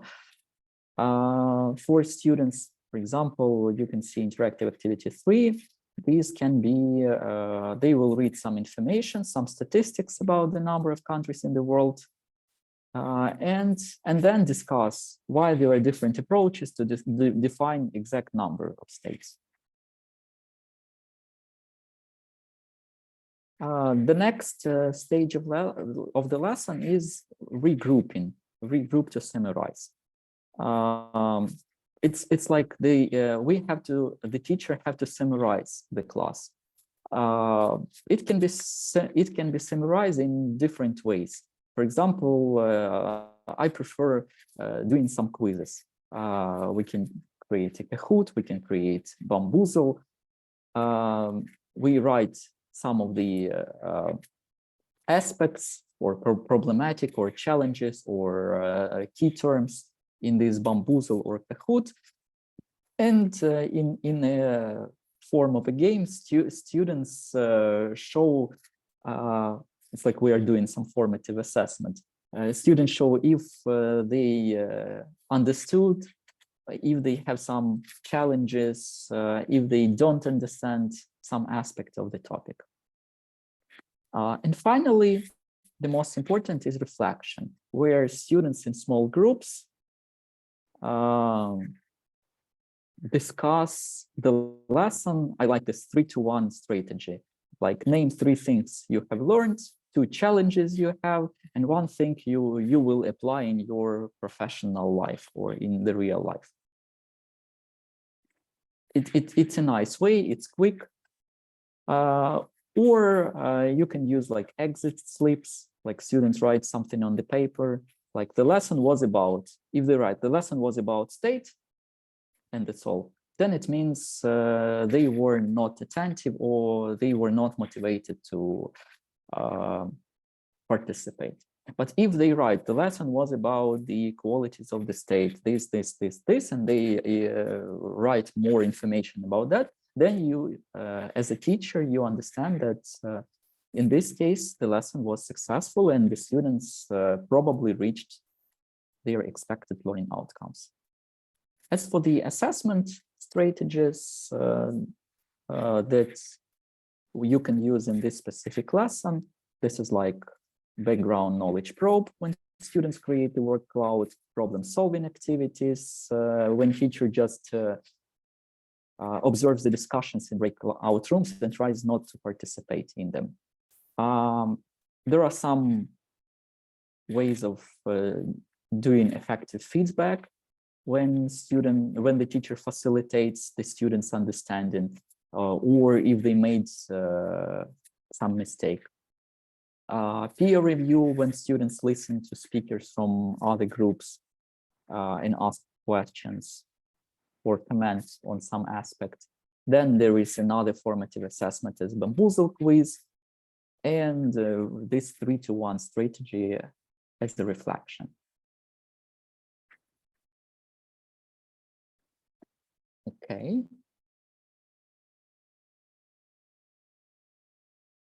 Yeah, I'm trying to share my screen again.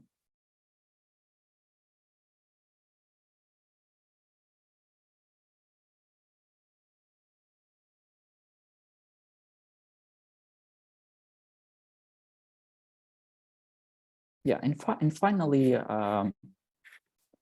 this is some kind of literature that you can use. The book Understanding by Design, which Bailey has already recommended. Then the book by Doran, the article by Doran, Smart Way to Write Management's Goals and Objectives. Because smart technique may not only apply to students' objectives, but any objectives in real life. Then about EMI plus, and also assessment for learning, which is important, and we should not stick to summative assessments. Thank you for your attention. If you have any questions, please welcome.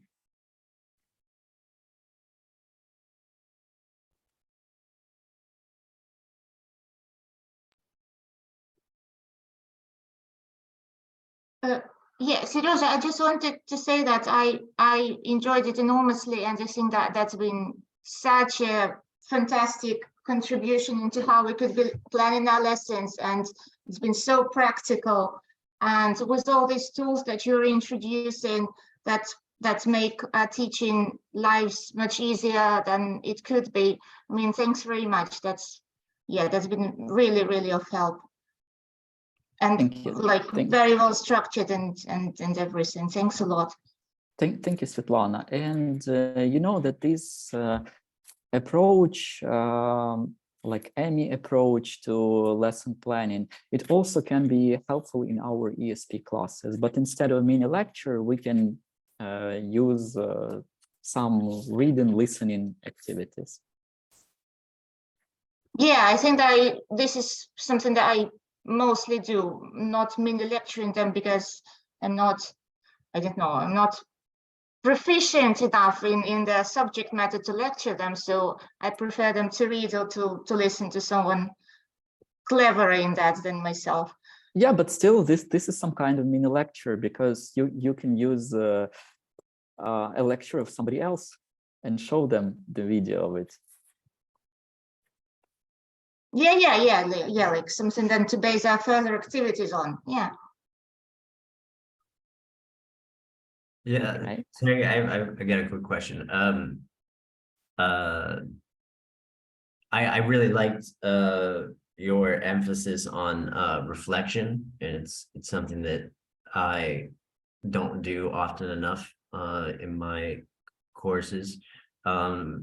So I liked your reflection technique, and I'll definitely take it and use it. What other types of reflection do you do, or and then also is there anything that you do at the beginning or at the end of the course to build this self-awareness of student learning? What do you mean by this self-awareness? Well, I think this reflective practice, you know, it helps students to realize if they're learning or not. I think students kind of walk away from the classroom often and they don't know whether they've learned anything or not particularly. So the reflective process, it helps them. I understand. So the most important thing, for example, to understand, but you may not do it at every lesson because I think it's useless. Just 3-to-1 strategy is enough. Or they can say like what they did during the lesson, and they just write it down and send it in the chat. So something like that. But when, for example, you finish the unit, or you finish the module, or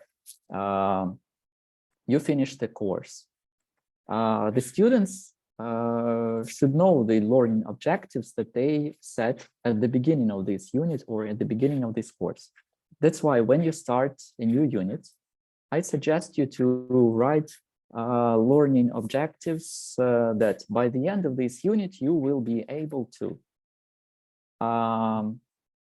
And just write it somewhere. And for example, if you are having a chat in Telegram with your students, you can write it there. At the end of the unit, you just open this file with learning objectives that you set at the beginning of the unit, and you do something like can-do statements. For example, the students tick, I can identify, I can present, I can do this according to the objectives that you set. If they mostly tick it, then this is like a quick way to understand that students somehow achieved these outcomes. But if they cross it, then probably you did something wrong, or probably you didn't cover this topic properly, or this aspect properly. So yeah, I think that's a great suggestion. And also quite easy to do, to just say what you already know, you know, but just making them aware of it is really important. And one technique that also I like to do at the end of like university year, or at the end of the semester, it's like informal feedback. They are not writing like, I liked my English classes, or I didn't like my English classes, this. I just write them to create memes. You know what are memes? memes are really popular right now. And I just ask them, please create the memes about this aspect, or create the memes about our English classes. And it's some kind of creativity. And when you see these memes, yeah, you can laugh. For example, they can see, for example, they find some extracts from films, they find some extracts from other, or they find some images, some funny images, and they write something like, this is like our teacher, this is Masha, this is Kola, they did this, this, and this. Or, for example, they found some funny image when they are amazed and they are waiting for something, but there is a person who doesn't want to give them marks, or doesn't want to give them some information. And when I see these informal memes or informal feedback, I understand that, okay, they remembered this aspect because I didn't do this, this, and this. Or they like this aspect, then for the next time, I can do this technique for my next semester or with other students as well. So it's like informal hidden feedback. I like these activities as well. And it sounds really motivating for students also. And they don't know that this is some kind of feedback. That's a great suggestion. I'll use that for sure.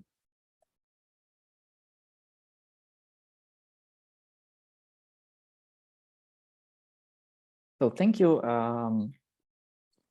Thank you for questions. Thank you for listening. And so we can have now break, or we can listen to another speaker. Do you have any suggestions? Sorry, I will switch on my camera. If I still have electricity, can I do this? Because I'm not sure I will have electricity at 3 o'clock. So that's... So let me find my presentation. I've just finished it in the morning because we didn't have electricity all the night. Just a second. I also did the same. I was finishing. Because it's a little bit challenging without electricity. Even if your laptop is full of power. Okay. Can I share? Yeah, you can share. Or I can give you my presentation. Maybe I'm not sure. I will share the screen. Thank you so much. Yeah, you can see it. Yeah, and my topic is technology and synchronization in studying English online. Let's talk a little bit about this topic. And wait a second, I have. Wait. I have my windows with our videos, so I want to just hide everything. Yes, and from the very beginning. No. Yes, from the very beginning. This thesis and this presentation aims to investigate the outcomes, successes, and challenges of technology and synchronization in studying English online. We will focus on how teachers adapted to the online study methodologies through the more than educational challenges and needs. So first, let's outline 5 elements of self-study methodologies shared by Labosky that recommended that the study is self-initiated and focused, is improvement aid, is interactive, relies on multiple primarily qualitative methods, and uses exemplar-based validation. We must admit that nowadays our university mostly reflects to blended and online learning. Thus, it deals with distance education and instructors. Therefore, distance learning brings flexibility into student learning, but also helps to explore efficient use of space and faculty time. Synchronous learning in studying professional English helps students to find a stable means of communication, concentrate on task, feel the sense of participation, and tend to experience better task course completion rates. Using video via synchronous learning help to feel involved into a process of study and to overcome the sense of being at a distance from classmates and professors. Also, it helps to feel connected. In professional English online courses, we apply situational online game, online grammar, listening, vocabulary, writing, and speaking tasks, online testing and scribing projects, presentations, and quests. The chat in Zoom, Google Meet, Microsoft Teams, Miro, YouTube, TikTok, and other video platforms present the variety of synchronization characteristics.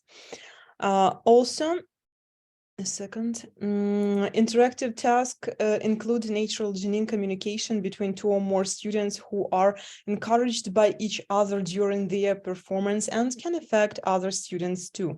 Group discussion is one of the best ways for assessing students together in some professional situations close to real. However, it's useful for assessing a large number of students, but it demands to be careful with unequal time or speaking and some students' domination.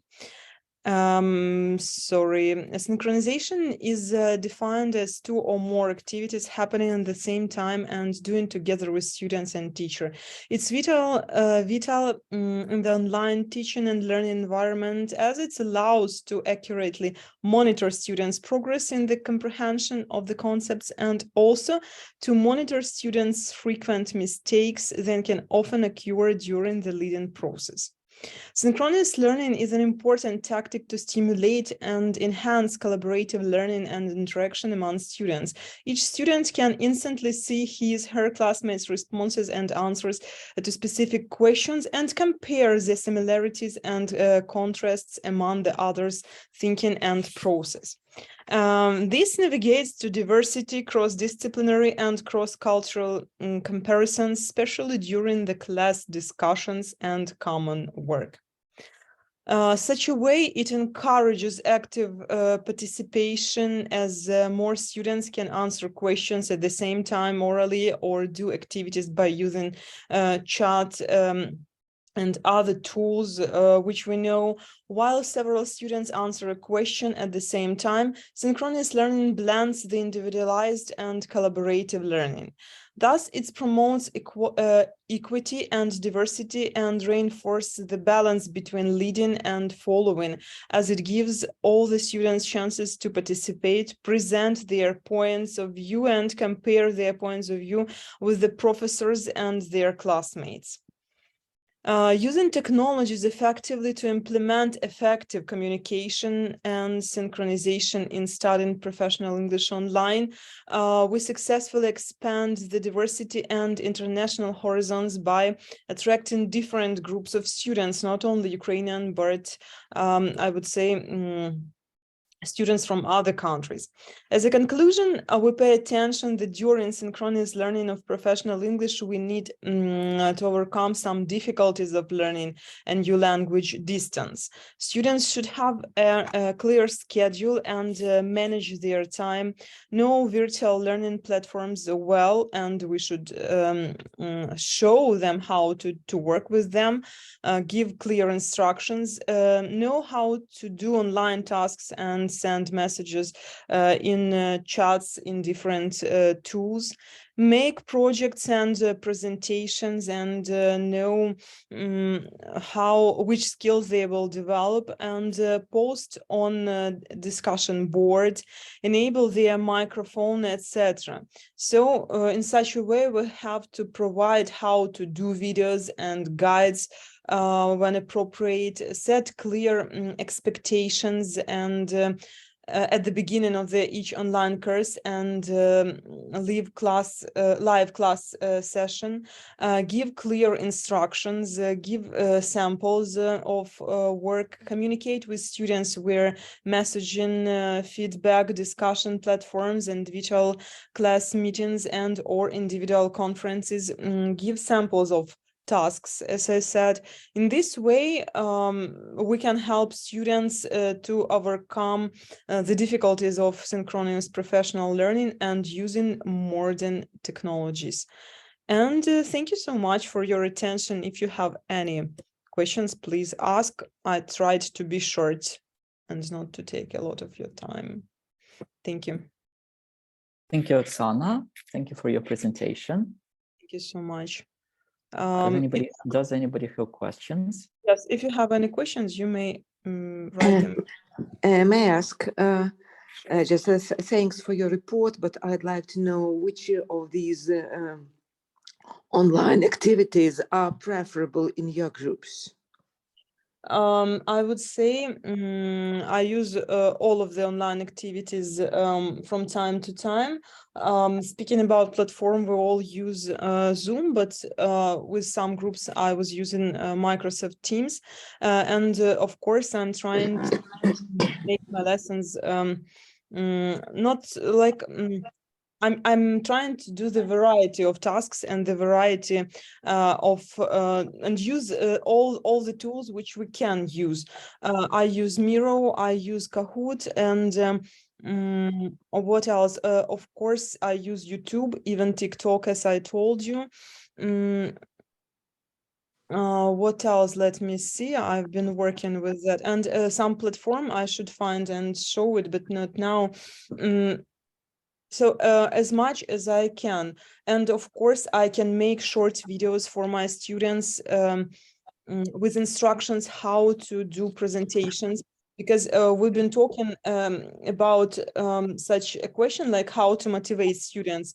And yes, the best way is to show the results. I work with project activities, with presentations, even with making videos through TikToks, through YouTube. They can do it because they are keen on it, and it works. You know, it works when they know the task, when they know how to do it, and if they have the time, they can make the project and show it during our lesson. It works. They like such kind of work.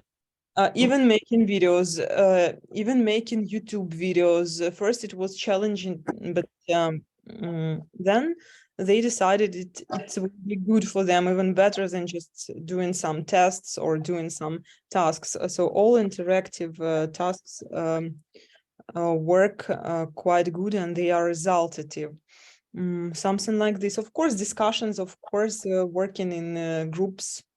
And using Miro, as I told you, also is widespread during my lessons. Thank you. Thank you very much for your detailed answer. Yes. Thanks. Making videos is very resultative.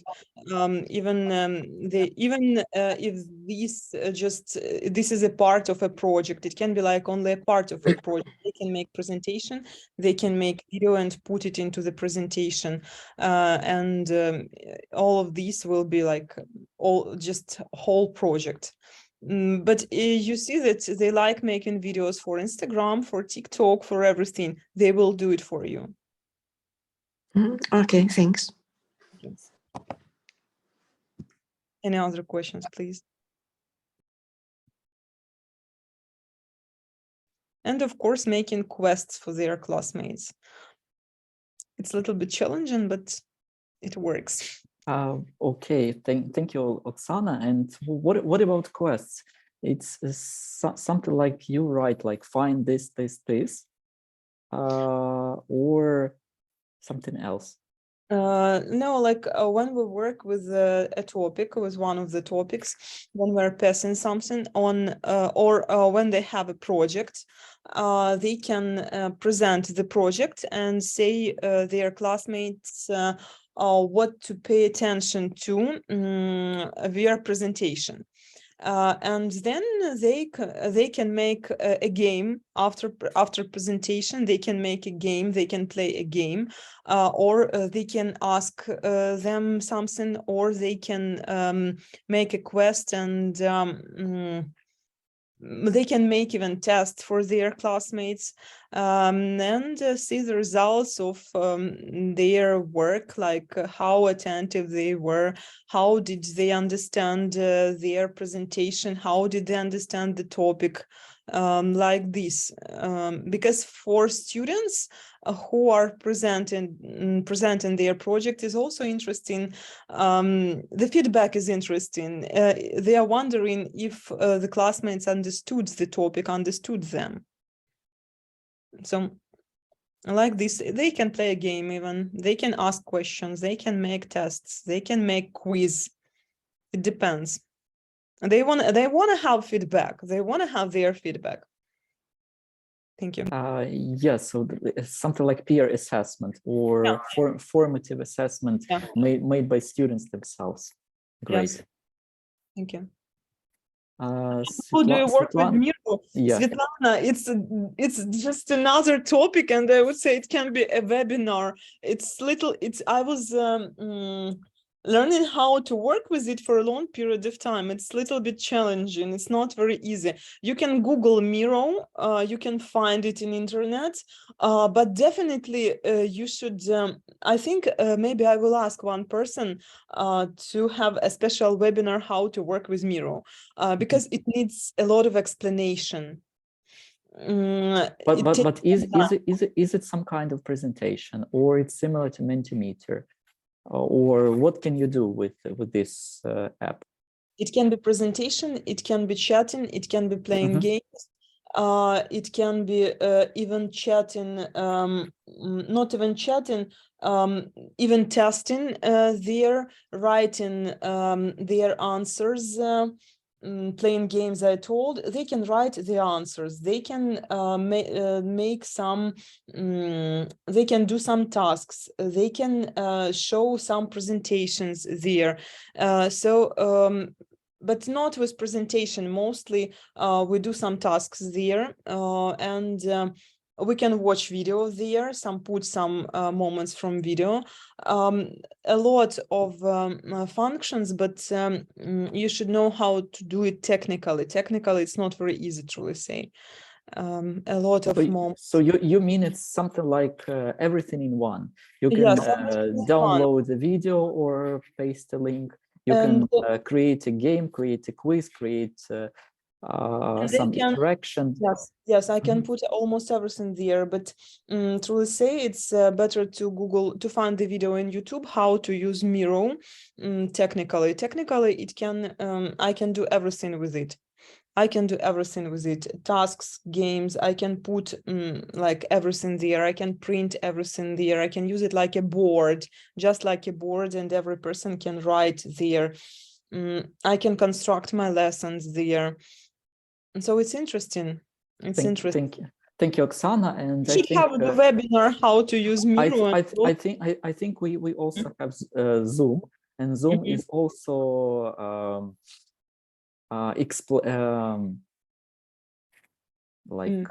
finding new ways, and also you can find whiteboards here. You can find breakout rooms. You can post a message to breakout rooms. You can see the activities in the breakout rooms. Several months ago, you couldn't do it, but now you can see that this student is speaking, this student is sharing the screen, this student is hiding his face under a black square, something like that. So it's visible, and also there are some apps in Zoom that you can add. For example, a timer, anything else. So the modern technologies are developing, and you can find every activity that you need for your teaching in one app, and not just going from Zoom to Mentimeter to PowerPoint slides to Jamboard to Padlet, and just trying or to open a Google document. It's better that everything should be in one place.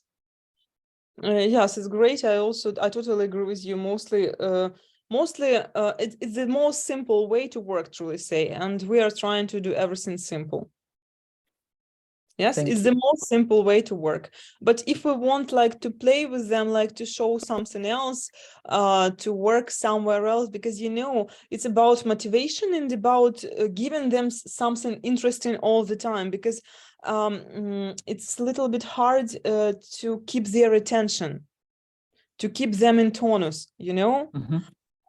So we can work like all the time here, but sometimes if I see that they tired and they want to have something different, just because they want something different, I can use something different only for them, not for myself, because for myself I'm doing everything like the easiest way. Yeah, and it's a good way. Zoom is a good way. It's easiest and good way, the best way, I would say. But the students, like, you know, sometimes we should pay more attention to them. Thank you. Thank you. Thank you so much. Thank you one more, Oksana, to your presentation and answering the questions and providing the examples. Thank you too. Thank you so Oh, much. Okay. Mhm.